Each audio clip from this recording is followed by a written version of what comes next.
नमस्कार, आप देख रहे हैं इलेक्शन कैफे। मैं अश्विनी कुमार। आज के मेहमान सुमित सर, मयंक सर, पुण्येंदु जी और विचित सर, आप सभी का स्वागत है। बाबा क्या तबीयत खराब, इसलिए वो छुट्टी पे हैं, आज शो में भी नहीं आ पाए। सबसे पहले चर्चा आपसे शुरू करेंगे विचित सर, क्योंकि आपको जाना भी है और एक हफ्ते बाद आए भी हैं तो बोलना भी ज्यादा होगा। पुण्येंदु जी से करना चाहिए। मेरे बाद पुण्येंदु जी, इसमें कोई ये नहीं है। हाँ, धन्यवाद। ये लखनवी मिजाज के हैं, इसलिए पहले आप, मैं बनारस से जुड़ा हुआ ज्यादा हूँ, इसलिए पहले मैं। Ladies first. हाँ, लेकिन यहाँ लेडीज नहीं है, इसलिए बनारस। जी जरूर सर। 23 तारीख को परिणाम आए महाराष्ट्र और झारखंड के, और जैसा इस इलेक्शन कैफे के पंचों ने कहा था कि डिसाइसिव विक्ट्री होगी, वैसा ही देखने को मिला। एक तरफा जो भी पार्टियां जीती, एक तरफा जीती, कोई इफ बट का सवाल ही नहीं था। तो सवाल आपसे ये कि महाराष्ट्र की जीत और झारखंड की जीत में कुछ सिमिलरिटीज जो आपको नजर आती हैं।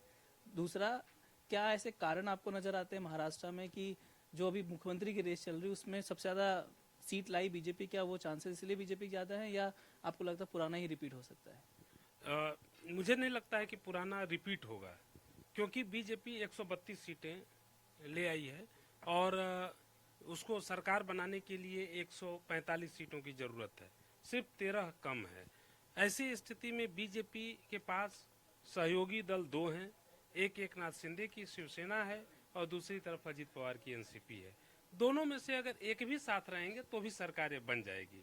तो सरकार बनाने के लिए संख्या बल की कोई दिक्कत नहीं है, दिक्कत सिर्फ राजनैतिक से ज्यादा नैतिक सहयोग का है, क्योंकि ये मिलकर के इन्होंने चुनाव लड़ा था, तीनों दलों ने महायुति बनाई थी। बीजेपी ऐसा संदेश कभी नहीं देना चाहेगी कि उसने एक घटक को पीछे छोड़ दिया या कोई एक घटक छिटक कर चला गया, इसलिए आम सहमति बनेगा।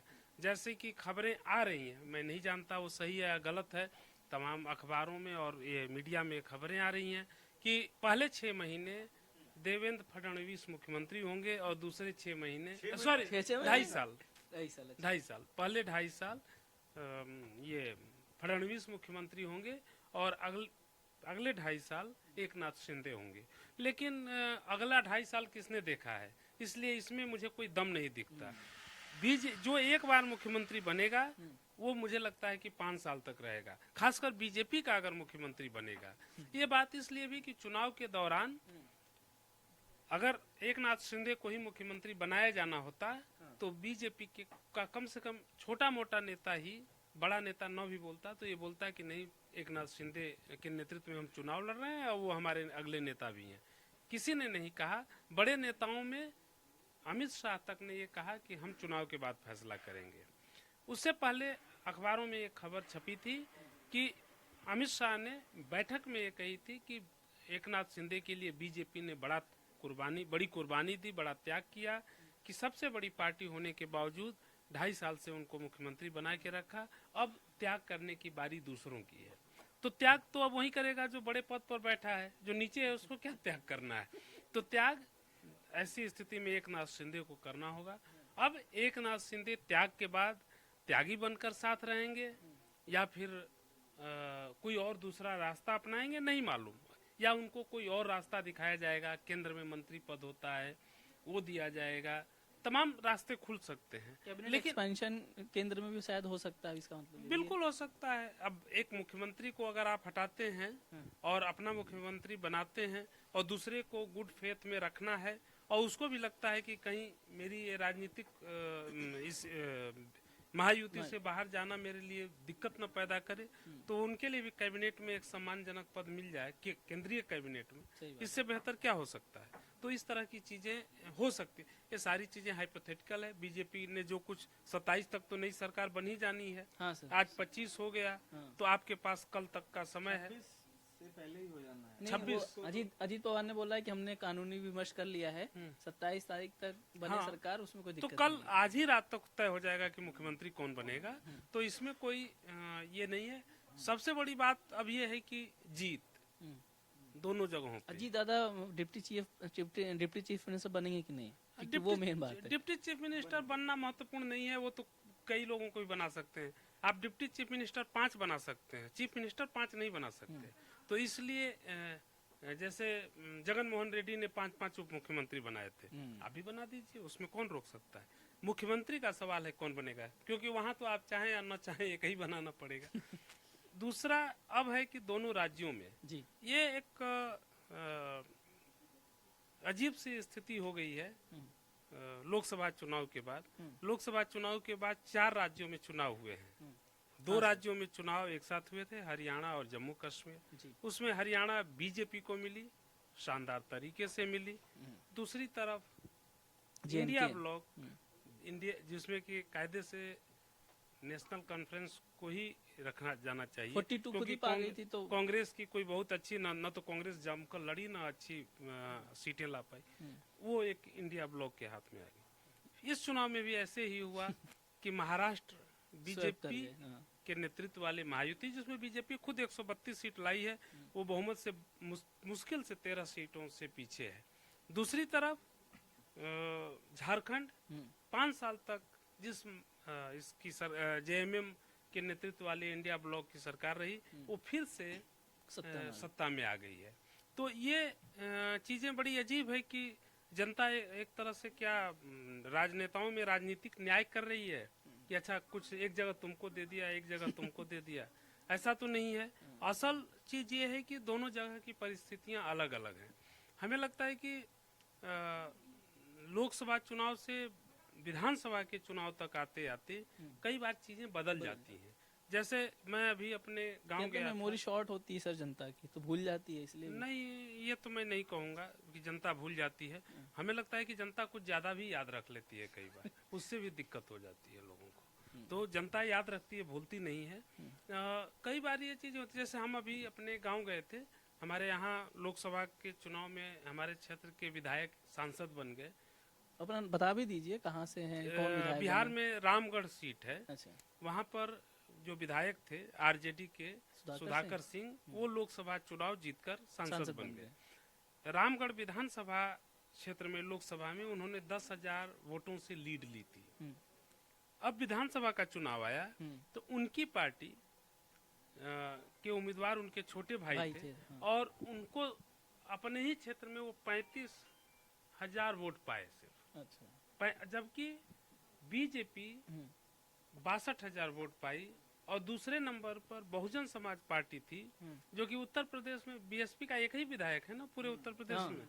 और बिहार में हमारे यहाँ बीएसपी 60,700 वोट, मतलब 1,300 वोटों से बीजेपी के उम्मीदवार की जीत हुई। सर इसी पे मैं बोलना चाहता हूँ, जब बाई इलेक्शन आ रहा था ना, तो स्टार्टिंग में बीएसपी लीड कर रही थी, तो मुझे एक पल के लिए डाउट हुआ कि बिहार में बीएसपी कहाँ से लीड कर रही है। तो मैंने कहा चेक कर लो, पता चला बीएसपी थी। नहीं, पिछली बार विधानसभा चुनाव में वहां पर बीएसपी 179 वोट से सिर्फ हारी थी। 179 वोट में विधानसभा में। तो चुनाव में इस तरह से होता है। नांदेड़ के बारे में कहा जा रहा है कि लोकसभा में कांग्रेस जीत गई, लेकिन वहां के विधानसभा की सभी 6 सीटें बीजेपी ये एनडीए जीत गई। तो इसमें कोई आश्चर्य नहीं होनी चाहिए। आप दिल्ली में हम लोग 2 बार ये देख चुके हैं कि 2015 में और 2020 में कि 7 की 7 सीटें बीजेपी लोकसभा की जीतती है, और विधानसभा में आते आते धराध्वस्त हो जाती है। तो इसलिए जनता का अपना है, उन्हें लगा कि नहीं लोकसभा में विपक्ष को मजबूत करें, और यहाँ पर लगा कि जो लोग राज कर रहे थे उनको ही मजबूत करें, तो उनको मजबूती दी।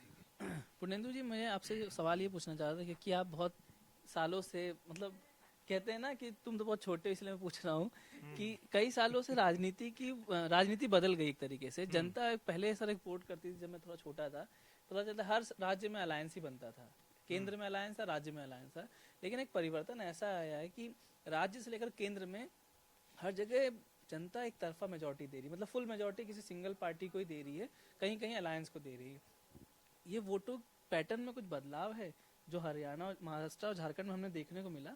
एक तरफा है मैंडेट, कोई इफ बट है नहीं कि 3 पार्टी जोड़ो, 2 पार्टी जोड़ो, कुछ भी नहीं, जो बना है एक तरफा जीता है। क्यों, ये क्या बदलाव आया है? डिसाइसिव मैंडेट का तो आया है, और पहले आप सही कह रहे हो, त्रिशंकु विधानसभाओं का दौर बहुत लंबा चला। और एक बात है कि पिछले 10 सालों में आप देखेंगे कि जो ध्रुवीकरण की राजनीति है, उसके अलावा जो पार्टीज में भी ध्रुवीकरण हो गया, मतलब एनडीए इंडिया वो क्लियर कट डिवीजन है। अब देखिए, मुख्य पार्टियां अगर एक तरफ हैं तो किसी एक को तो क्लियर मिलेगा। अगर यही 6 अलग अलग लड़ते तो जरूरी नहीं कि ऐसा ही क्लियर डिसाइसिव मैंडेट आपको मिलता, वो चाहे झारखंड की बात हो चाहे महाराष्ट्र की। जब सारी मुख्य पार्टियां वो एक एक धड़े में बटी हुई हैं तो किसी एक को तो मिलेगा ही। मतलब एक तो बहुमत को क्रॉस करेगा ही।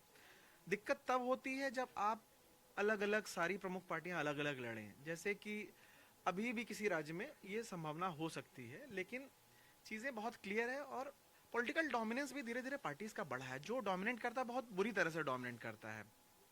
चाहे आप मध्य प्रदेश का रिजल्ट देखें, बीजेपी को वन साइडेड वहाँ पे मिला, या छत्तीसगढ़ में भी बीजेपी का बहुत जबरदस्त प्रदर्शन रहा।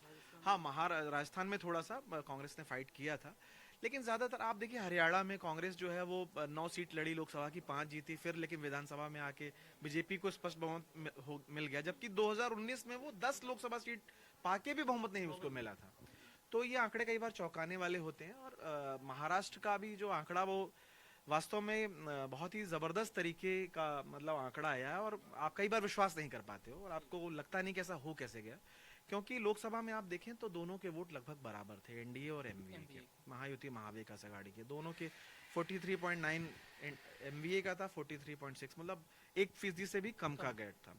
153 सीटों पे कुल मिलाकर विधानसभा स्तर पर लीड थी महाविकास आघाड़ी की, 126 पे थी एनडीए की, महायुति की। लेकिन विधानसभा हुआ एक तरफा, एनडीए को जो लीड है वो 15% वोट की लीड है महाविकास आघाड़ी पे। 15% की लीड तो इतनी, आप 2-3 जहां पे डायरेक्ट फाइट हो 2% की लीड पे तो आप एक क्लीन स्वीप करने की स्थिति में हो जाते हो 3-4%। हालांकि महाराष्ट्र बहुत रीजन वाइज वाला इलेक्शन है, तो 1-2% हो सकता है, सीटें इधर उधर हो सकती हैं, लेकिन 15% तो आपको साफ दिखाता है कि ये बहुत ही पॉपुलर मैंडेट है। अब इसमें सिर्फ ये कह देना कि ये लड़की बहन योजना की वजह से मिल गया, तो ये कहना इस पॉपुलर मैंडेट को बहुत जस्टिफाई नहीं करता कि सिर्फ एक स्कीम की वजह से हो गया। इसका मतलब है कि लोग चूज कर रहे थे, और जो वोट परसेंट का इजाफा हुआ, जो 5% वोट बढ़ा पिछले चुनाव की तुलना में, सीधा सीधा वो वोट बढ़ाने में जो प्रबंधन है वो उसमें बीजेपी, आरएसएस, या मैं कहता हूँ एनसीपी और उसकी, क्योंकि बहुत डायरेक्ट कॉन्टेस्ट था, बहुत ही सर्वाइवल की पॉलिटिक्स थी। खासकर मैं कहूंगा कि जो एनसीपी और ये लोग थे, एनसीपी शरद पवार, ये जहां आमने सामने थे वहां वोट परसेंट बहुत ज्यादा वोटिंग हुई है, क्योंकि अजीत पवार के सर्वाइवल का मामला था। शरद पवार ने खुद कहा मेरा आखिरी चुनाव है, उस वजह से अब 70% तक वहां पोलिंग हुई है। तो पार्टियों के लिए जीने मरने का प्रश्न था, खासकर अजीत दादा पवार के लिए। तो अगर वो लोकसभा में हारे बुरी तरह, उनको तो शिंदे गुट के लोग तो बहुत उल्टा सीधा क्या क्या बोलते थे। इसीलिए आप जब बात हो रही है विजय सर कि सीएम कौन बनेगा, तो चूंकि अजीत दादा पवार का इंटरेस्ट नहीं है शिंदे साहब के साथ, तो शिंदे साहब के लोगों ने कई बार उनके लिए बहुत ही अपमानजनक शब्दों का प्रयोग किया कि बगल में बैठते हैं तो दिक्कत होती है, इस तरह की चीजें। वो तो आरएसएस के मुखपत्र में भी अपमानजनक बात उनके लिए आई थी। तो इसलिए लेकिन फडणवीस साहब के साथ इनडायरेक्टली उनका सपोर्ट, क्योंकि उनको पता है भाई बीजेपी कभी हमको सीएम बनाने पे तो तैयार नहीं होगी। तो ये सारी चीजें, और देखिए बीजेपी ने जो कोर्स करेक्शन किया लोकसभा की हार के बाद, वो प्रधानमंत्री मोदी या उनके लोगों में एक चीज है वो व्यवहारिक ज्यादा है। उन्होंने ये चीज रियलाइज कर ली कि 10 साल के बाद एक फैटीग है, अब शायद मेरे नाम पे सिर्फ उतना वोट मिलने वाला नहीं है। इसलिए वो चुनाव को उन्होंने लोकल बनाने की कोशिश की। वो आपने देखा कि हरियाणा में भी वही हुआ, बहुत मोदी जी के नाम पे सिर्फ चुनाव नहीं हुआ है। वही हाल आप पाएंगे महाराष्ट्र में हुआ कि सिर्फ मोदी जी का मोदी मोदी करके चुनाव नहीं हुआ, बहुत सारे लोकल इश्यूज में और लोकल फेसेस को महत्व दिया। बहुत उस तरह की रैलियां भी नहीं हुई जो एक्स्ट्रा वैगेंजा जो प्रधानमंत्री मोदी की होती है, वैसा कुछ नहीं हुआ है। लोकल फैक्टर को दिया, लोकल नेताओं को ज्यादा तरजीह दिया, और ऐसे ऐसे गठबंधन किया जो उनके बेचारे उसको पछते भी नहीं है। व्यवहारिक वो आप मोरली आप उसको गलत कह सकते हो, लेकिन उनको चुनाव जीतना है, वो ज्यादा प्रैक्टिकल है। और मौका मिलने पे दूसरी पार्टियां भी ऐसे करती है। उन्होंने अजीत पवार से हाथ मिला, जिस अजीत पवार को पानी पी पी के कोसते थे बीजेपी के नेता, उनको वो किया। मतलब बीच चुनाव में अजीत पवार को बीजेपी के नेता कोस रहे थे, जब उन्होंने नवाब मलिक को आखिरी मौके पर टिकट दे दिया। तो वो सब होने के बावजूद भी आज अजीत पवार साथ में प्रेस कॉन्फ्रेंस होती है, लेकिन वो ज्यादा व्यवहारिक है। वो जानते हैं कब कहाँ क्या करना है, और वो रिजल्ट आपको इलेक्शंस में दिखता है। वोट परसेंट बढ़ा लेना, मतलब अपने वोटर जो थोड़ा सा नाराज था वो अंदर बैठा हुआ था, क्योंकि वो कांग्रेस को देता नहीं, वो था बीजेपी का वोटर, वो वोट नाराज था आपसे, इसलिए वो वोट डालने नहीं गया, उसको निकाल के वोट डलवा लेना। ये सीधा सीधा आपके साथ वोट परसेंट, ये 5% वोट बढ़ा, वो सीधा सीधा ऐड हो गया आपके साथ। आपने क्या किया, आप जो फ्रीबीज जिसका विरोध करते थे हमेशा, प्रधानमंत्री मोदी ने कई मौकों पर किया, लेकिन लड़की बहन योजना को लॉन्च करना आपने मध्य प्रदेश में भी वही किया। जो लाडली बहना योजना आपने किया, जो पैसे दिए आपने, सीधे कैश ट्रांसफर हुआ, 4-5 किस्तें हुई, उसका बहुत बड़ा असर हुआ। जो भी रिपोर्टर्स फील्ड पे थे वो बता रहे थे। अब यहाँ बात जो अश्विन सीएम वाली जो हो रही है, मुझे लगता है कि इसमें हमें शिंदे साहब को बहुत इग्नोर नहीं करना चाहिए। भले ही बीजेपी की 132 सीटें आ गई, बीजेपी की पहले भी 105 सीटें थी, उसके बाद भी शिंदे साहब सीएम बने थे, क्योंकि एकमात्र पार्टी एनडीए घटक दल में है जिसका सक्सेस रेट लोकसभा में भी जब जबरदस्त था, जब बीजेपी का बहुत बुरा था, सही बात। जब एनसीपी का मतलब बहुत ही नीचे स्तर का था, तब भी उस आदमी ने सरवाइव किया, तब भी उसने उद्धव ठाकरे गुट को टक्कर दिया। आप देखें, अगर आमने सामने जो पिछले उसमें 39 जो लगभग 78 विधानसभा, अगर लोकसभा को विधानसभा पे तोड़े, 13 लोकसभा पे आमने सामने थे शिंदे और उद्धव पवार गुट, उसमें से 78 में से 39 पे शिंदे साहब की लीड थी और 36 पे उद्धव साहब ठाकरे की पार्टी की। लेकिन विधानसभा में वो हो गया। तो एक ऐसा नेता जिसने अपना दमखम तब भी दिखाया था जब उनके दूसरे साथियों ने, बीजेपी ने और एनसीपी ने बहुत खराब प्रदर्शन किया था, और उसने अपना दमखम अब भी निकाला था, वो सीएम का चेहरा था। तो मुझे लगता है कि सिर्फ सीटें कम होने से उनका दावा कमजोर नहीं हो जाता, और अगर दावा ऐसे ही कमजोर होता तो फिर पहले कैसे उनको बनाया सीएम? सीटें तो तब भी कम थी। तो उस लिहाज से मानूंगा कि अभी आप एकदम से उनको खारिज मान के मत करिए, भले ही वो अजीत पवार एंगल है, लेकिन वो चेहरा तो है कहीं ना कहीं। मयंक सर, इस चुनाव में दो चीजें हैं जिस पे मैं आपसे चाहता हूँ कि क्योंकि पोस्ट पोल एनालिसिस है, जो ले लिया है छोड़ ही नहीं रहे, क्योंकि नया माइक मिला है ना एकदम। मैं एक पहला सवाल तो ये था कि क्या आप मानते हैं कि महिला फैक्टर महाराष्ट्र में बीजेपी और एनडीए के पक्ष में काम किया, या हर जाति, हर समूह, हर रिलीजन, हर धर्म और हर सेक्स के लोगों ने वोट किया? पहला सवाल। दूसरा ये कि राहुल गांधी का जो किताब दिखा के वोट मांगना है, क्या आप मानते हैं कि वो उनको वोट अभी भी दे रहा है? क्योंकि आज सीएसडीएस का जो पोस्टपोल सर्वे था उसमें ये कहा उन्होंने कि जो एसटी समुदाय के लोग हैं, जो जिनको ये दिखाते बताते हैं कि रिजर्वेशन खत्म हो जाएगा, उनका वोट अभी भी 60% लगभग एमवीए को गया है। यानी उनके लोग अभी भी इस बात को बिलीव करते हैं। क्या आप मानते हैं? सबसे पहले आपके सवाल से पहले उन लोगों ने जो कहा है उस पर भी हमको कुछ बोलना है। पहला तो है क्या है कि सबसे पहले तो ये कि गलती मान लेते हैं कि मेरा असेसमेंट, हमने कभी बोला नहीं खुल के, लेकिन मेरा असेसमेंट दोनों राज्य के बारे में बिल्कुल गलत था, और उस गलती के लिए हमको लगता है कि कांग्रेस को ओवर एस्टिमेट कर देना मेरी गलती है। कांग्रेस डिजर्व नहीं करती है ओवर एस्टिमेट किए जाने की। अब हमको लगता है कि हर चुनाव में हम लोग को कांग्रेस को अंडर एस्टिमेट करना चाहिए। अब महाराष्ट्र में जो हुआ है 12% वोट शेयर। अब 2-3 चुनाव पहले 2014 में हम एक बड़े सेफोलॉजिस्ट को सुन रहे थे, उन्होंने कहा था क्या कि 20% थ्रेशोल्ड होता है, 20% के नीचे गिरना इसका मतलब आपका सर्वाइवल मुश्किल होगा, लेकिन आप 20% से ऊपर जाते हैं तो आप फिर भी चांस बनता है। कांग्रेस 10 के आसपास आ गई है, 12% वोट शेयर है। तो ऐसी पार्टी जिसको थाली में सजा के मिला था मैंडेट 6 महीना पहले, वो अगर 12% वोट पाती है तो हमको लगता है कि हम सबको अपना कांग्रेस को देखने का नजरिया चेंज करना चाहिए। हाँ, ओवर एस्टिमेट करने, और ये इस विचेश जी ने कहा चारों में स्प्लिट, मतलब 2 एनडीए को गया है और 2 इंडिया ब्लॉक को गया है। इस चारों में कॉमन थीम क्या है? कांग्रेस ने जितनी उसकी औकात हम लोग मानते थे, अब औकात है कि नहीं पता नहीं, हम लोग जितना औकात मानते थे उससे अंडर परफॉर्म किया। जम्मू कश्मीर में वही हुआ, हरियाणा में भी इनको थाली में सजा मिला था, वहाँ भी नहीं परफॉर्म कर पाए। झारखंड की क्लियर कट स्टोरी है कि हेमंत सोरेन के कंधे पे ये लोग अपना बचा पाए। वोट शेयर देखेंगे तो हेमंत सोरेन का वोट शेयर 18 से 24% हो गया।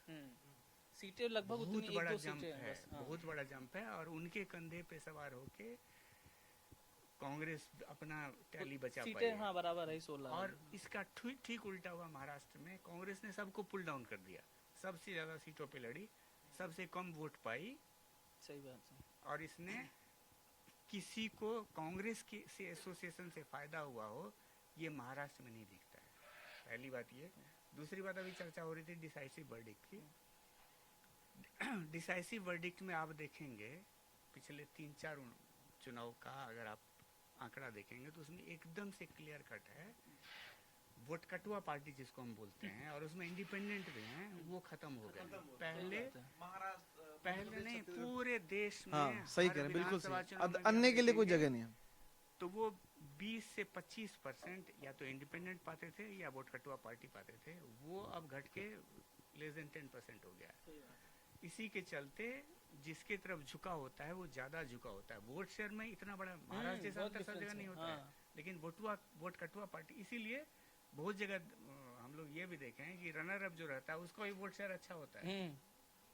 सही बात है। तो वो इसी के चलते लगातार लोगों ने समझ लिया है कि ये जो वोट कटुआ लोग हैं वो सिर्फ और सिर्फ बार्गेनिंग के लिए, चुनाव के बाद अपना डील करने के लिए, इसीलिए लोगों ने इस ट्रेंड को रिजेक्ट कर दिया और इसीलिए डिसाइसिव वर्डिक्ट हो रहा है सब जगह। उसके बाद आप बोल रहे थे ना कि लड़की बहिना और महिला स्कीम फैक्टर का, काम हाँ, किया महिला क्या? फैक्टर ही नहीं, सारा फैक्टर काम किया हाँ, है। वही मैं चाह रहा और इसीलिए आप हर रीजन में आप देखिए, विदर्भ में 6 महीने पहले लैंडस्लाइड हुआ। सही बात है। मराठवाड़ा में हम लोग बोल रहे थे क्या हाँ। कि मराठा फैक्टर काम कर गया, सब हवा में उड़ गया। सब खत्म।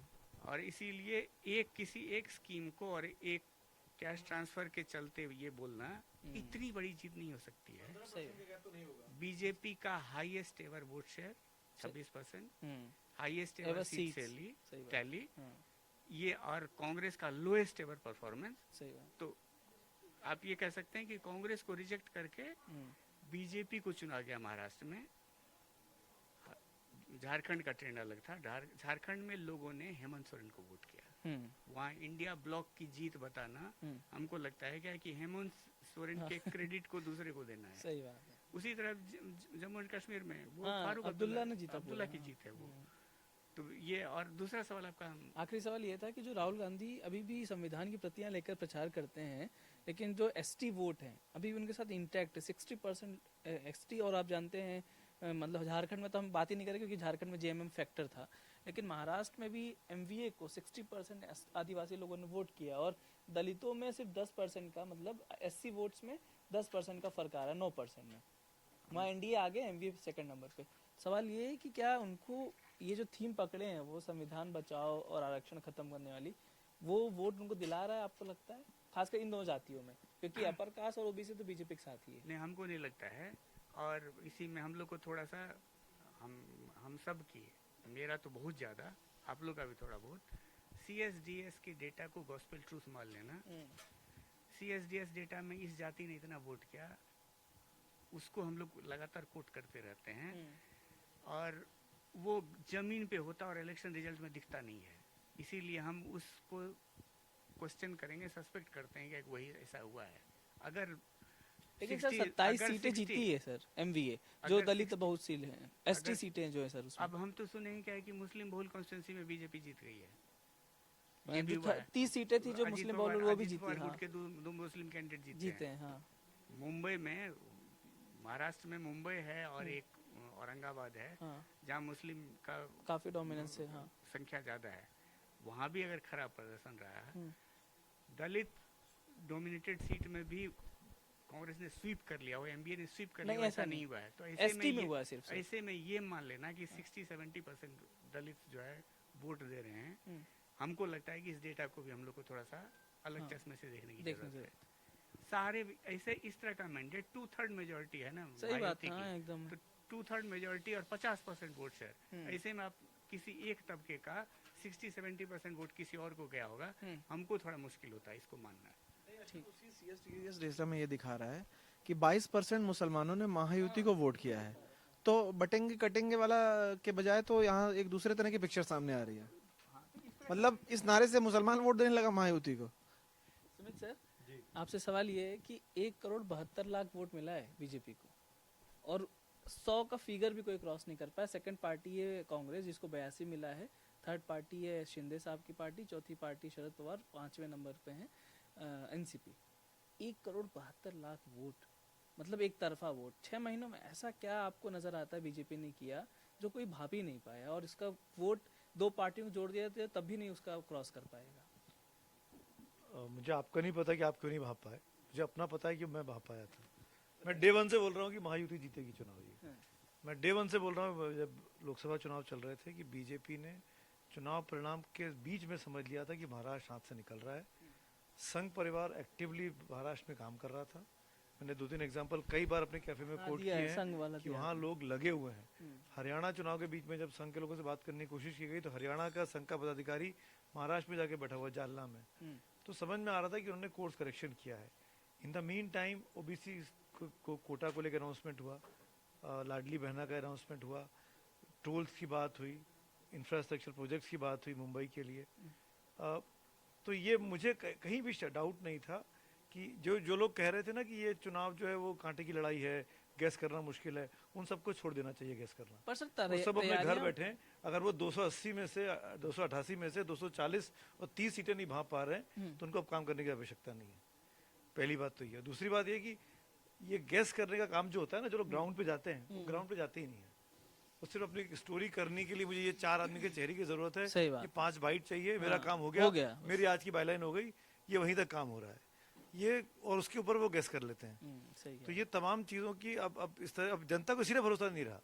क्यों विश्वसनीयता खत्म होती जा रही है पत्रकारों पे से, एग्जिट पोल्स पे से? उसकी वो सबसे बड़ी वजह यही है कि स्टूडियो में बैठ के ग्राउंड पे जाने की जाए बगैर इस तरह की बातें होने लगी हैं। बीजेपी की सीट वोट बढ़ा, जो तुमने कितना नंबर बताया, वो इसलिए बढ़ा कि सबसे अधिक सीट पे बीजेपी लड़ी। भाई जितनी पार्टियां लड़ रही थी उन सबसे अधिक सीट पे बीजेपी लड़ रही थी। 150 सीट पे बीजेपी लड़ रही थी आसपास, कांग्रेस 104 103 पे लड़ रही थी। तो अंतर था ना 50 40 में, 42 सीट होता, प्लस सुनामी थी, प्लस हवा थी, प्लस इतनी बड़ी वेव चल रही थी जो कोई पढ़ नहीं पा रहा था। तो मुझे उसमें आश्चर्य नहीं होता है कि बीजेपी को इतने वोट मिल गए। आश्चर्य ये होता है कि 288 में से बीजेपी जो 148 सीटें लड़ती है और 132 से 131 जीत जाती है, और वो भी तब जो कि 4 महीने पहले चुनाव हारा था। सही बात है। वो इसलिए आश्चर्य होता है कि वही स्थिति है कि आप 3 हफ्ते पहले न्यूजीलैंड से इंडियन टीम इंडिया में हारती है और आज जाके पर्थ में जीत लेती है, इतनी बड़ी जीत। हाँ, उस पर्थ के उस विकेट पे जो आज तक यहाँ ऑस्ट्रेलिया हारी नहीं, इस जगह पे, पर्थ के इस नए मैदान पे। तो ये वैसे ही आश्चर्य करने वाली बात है। तो दुनिया में ऐसी चीजें होती रहती हैं। तो जो लोगों को लग रहा है अचंभित करने वाले रिजल्ट है, आश्चर्यचकित करने वाले रिजल्ट है, आप एक साथ मिलकर चुनाव लड़ोगे नहीं। आप आखिर तक मुख्यमंत्री के नाम पे बहस करते रहे। आपने कितनी सीटें लड़ी आप आज तक नहीं बता सकते हो। मैं तीनों आघाड़ी के नेताओं को चुनौती देता हूं कि वो अब तो बता दें कितनी कितनी सीटों पे लड़े थे ऑफिशियली। आपने ऑफिशियली अनाउंस किया, उसके बाद नहीं, फिर 4 आदमी खड़े हो गए, फिर 3 आदमी खड़े हो गए, 6 को सस्पेंड कर दिया, 7 उसके बाद भी लड़े। कांग्रेस पार्टी के 6 नेताओं को उन्होंने सस्पेंड किया चुनाव के दौरान, 7 उसके बाद भी बागी लड़े। 14 और एक बागी जीता भी है शायद, मेरे ख्याल से, अगर मैं गलत नहीं हूं तो 14 टोटल किसी एक का बागी जीता। लड़े थे सर। तो मेरा ये कहना है कि आपने एकता नहीं बची, आप एक दूसरे के हाथ पैर खींचने पे तुले हुए हो। आप एक ही नैरेटिव चलाने की कोशिश कर रहे हो कि जो लोकसभा में चलाया, कि भाई आपने लोकसभा में नैरेटिव चलाया कि बीजेपी संविधान को बदल देगी, ये 400 लोगों की 400 की संख्या आएगी और मोदी जी ये करने वाले हैं। हाँ। भाई मोदी का चुनाव नहीं था ये, मोदी का चुनाव निकल गया था। मोदी के चुनाव में आपने मोदी को मात दे दी थी। आप अपने मन में खुश हो सकते हैं कि हमने मोदी को 100 कॉल 400 सीटें नहीं लेने दी या 300 सीटें नहीं लेने दी, पर ये चुनाव महाराष्ट्र का था। अगर हम महाराष्ट्र से बात कर रहे हैं तो महाराष्ट्र में क्या काम हुए? महाराष्ट्र इसमें आपने मनोज जरांगे पाटिल को बर्बाद कर दिया, जिसने आपकी इतनी बड़ी मदद की थी 4 महीने पहले। मनोज जरांगे पाटिल के साथ आप रहे हैं कि नहीं रहे, कोई किसी को नहीं पता। भाई मनोज जरांगे पाटिल की वजह से मराठवाड़ा में सबसे अधिक नुकसान हुआ भारतीय जनता पार्टी का। आज उसी इलाके में सबसे अधिक बीजेपी जीत गई इन्हीं 4 महीनों में। कैसे जीत गई? क्योंकि जो कुनबीज के लिए इन्होंने अनाउंसमेंट किया ओबीसी कोटा में कुनबी को फायदा देने के लिए, तो सारा का सारा एंटी मराठा वोट जो था उस इलाके का, वो बीजेपी के साथ खड़ा हो गया। आपको समझ में नहीं आया कि आप क्या करें। तो जो कोर्स करेक्शन हुआ, संघ की ताकत मिली और एकता के साथ लड़े। आज भी जो 3 दिन से चल रहा है ना कि महायुति में महासंकट, मुख्यमंत्री कौन बनेगा, शिंदे बनेंगे, फडणवीस बनेंगे, मैं कह रहा हूँ बेईमानी की बहस है।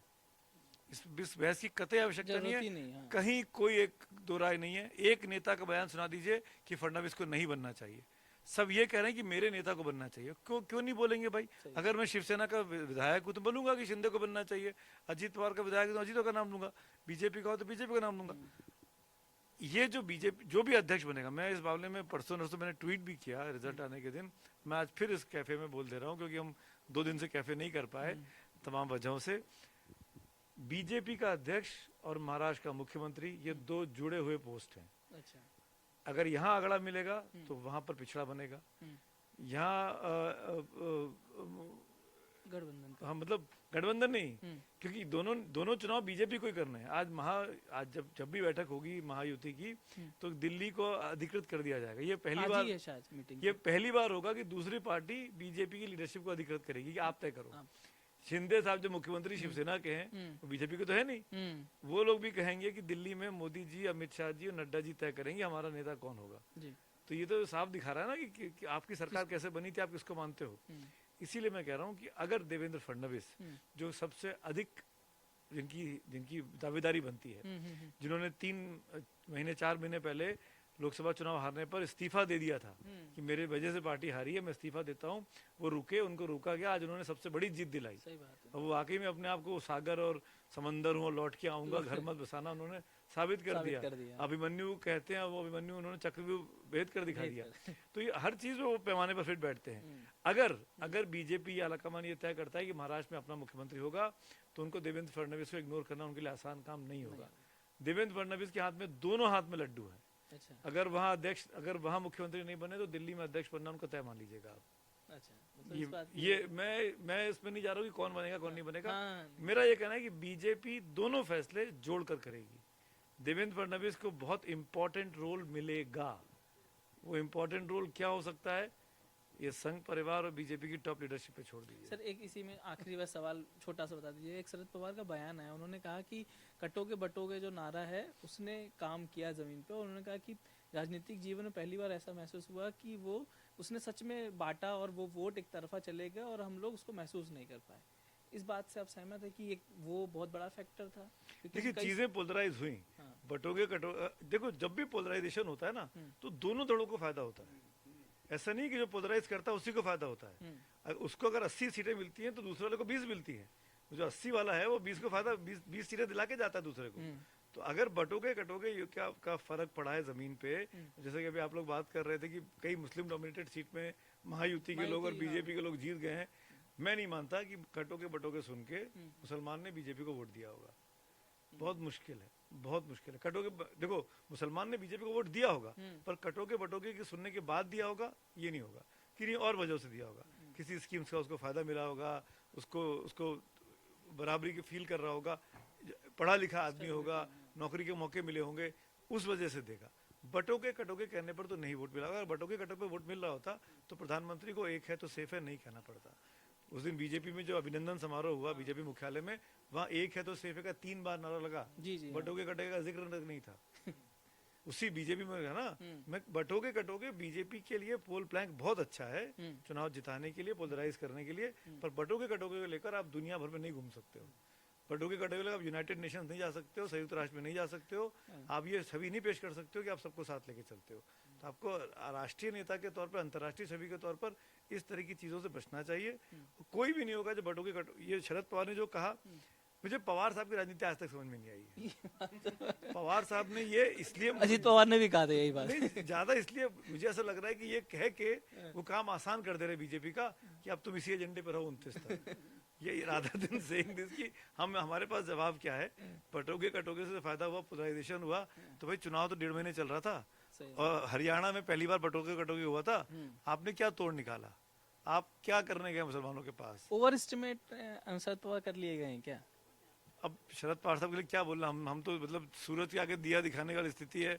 पवार साहब 70 साल की राजनीति कर चुके हैं, हमारी उम्र भी 50 साल की हुई है, तो मैं उनको क्या बोलूं मैं उनको। नहीं वैसे लेकिन मैं कह रहा हूँ शरद पवार को समझना आसान काम नहीं है। ठीक है। जैसे अजीत पवार भी कहते हैं कि उनको तो ताई भी नहीं समझ पाई तो मैं कहाँ समझ पाऊंगा। अश्विन, बटोगे कटोगा जो नारा है तो योगी जी ने उसको बढ़ाया आगे, बहुत पॉपुलर किया। हेमंता बिस्व शर्मा ने भी उसमें बहुत तड़का लगाया। लेकिन एक सीट है कुंदर की, 1993 के बाद बीजेपी अब जीती है 32 साल बाद, और उसके जो नेता रामवीर सिंह जी हैं वो बाकायदा मुस्लिम टोपी लगा करके मुसलमानों के बीच जाकर के उन्होंने वोट मांगे और उन्होंने श्रेय दिया है कि उस जीत में मुसलमानों को दिया है। तो हर नारे का अपना अपना हिसाब है। और महाराष्ट्र में तो अजीत पवार साहब ने खुल के इस नारे का विरोध किया था, और बीजेपी की मतलब और भी शिंदे साहब के भी गुट के नेताओं ने भी किया था। पंकजा मुंडे ने किया था, अशोक चौहान ने किया, सब तो वो किया पार्टी के लोग थे। और जो कुनबी वाली बात हो रही थी ना, जैसे विदर्भा में बताते हैं कि जो 62 सीटें हैं उसमें 12 है तो रिजर्व में बची 50। तो बीजेपी के जो कोटे की थी, बीजेपी ने 19 टिकट कुनबी समाज को दिए, क्योंकि कुनबी मराठा एक ही समाज है। जो बाकी मराठा समाज जो जिसको रिजर्वेशन नहीं मिलता है, वो कहता है कि हमें कुनबी वाला प्रमाण पत्र मिले। तो मराठा समाज में भी कुनबी को लेकर के बीजेपी ने फोकस किया, क्योंकि एक तरह का मैसेजिंग कुनबी समाज को भी तो लग सकता है। जो कुनबी मराठा को एक जोड़कर ही देखा जाता है, एक ही समाज है बृहत्तर रूप से। मराठा कुनबी बोला हाँ, जाता है। लेकिन जिसको एग्जिस्टिंग रिजर्वेशन मिल रहा है, क्या वो ये एक्सेप्ट करेगा कि दूसरा आके उसमें और हिस्सेदारी करे?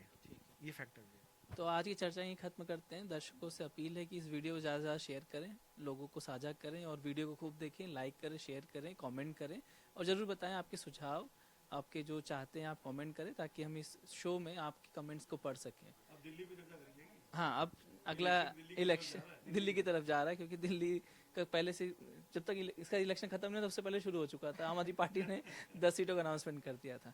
तो कल मिलते हैं किसी और विषय के साथ, तब तक के लिए बहुत बहुत धन्यवाद।